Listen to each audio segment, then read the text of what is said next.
જય માતાજી. મારે શેડ્યુલમાં થોડુંક લેટ થઈ ગયું છે, તો માતાજીની આઠમની અમે લાપસી કરી હતી.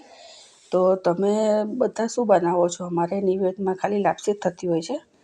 બધા ઘણાને અલગ અલગ હોય છે, રોટલી ને પૂરી ને કોઈને ભાત કરવાના હોય. અમારા ઘરે બંને નવરાત્રિમાં આ નવરાત્રિ અને આસો મહિનાની નવરાત્રિમાં ખાલી લાપસી જ ધરાવતા હોય છે માતાજીને. તો અમે આજે લાપસી બનાવી દીધી. તેમાં તો મારે કંઈ બતાવવાની જરૂર નથી, બધા બનાવતા જ હોય છે.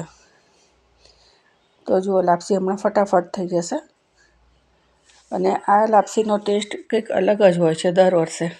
આપણે રેગ્યુલર બનાવીએ અને અત્યારે જે બનાવીએ છીએ માતાજીના નિવેદની, એના ટેસ્ટમાં ઘણો ફરક પડી જતો હોય છે. તો તમારે ત્યાં નિવેદમાં શું થાય છે મને ચોક્કસથી કહેજો. જુઓ, સરસ એકદમ છૂટી થઈ ગઈ છે. હવે બીજા વાસણમાં એને કાઢી અને ઘી અને દળેલી ખાંડ નાખી અને માતાજીને આપણે ધરાવી દઈશું.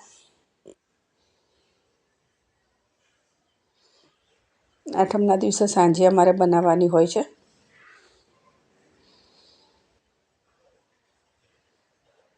તો તૈયાર છે લાપસી.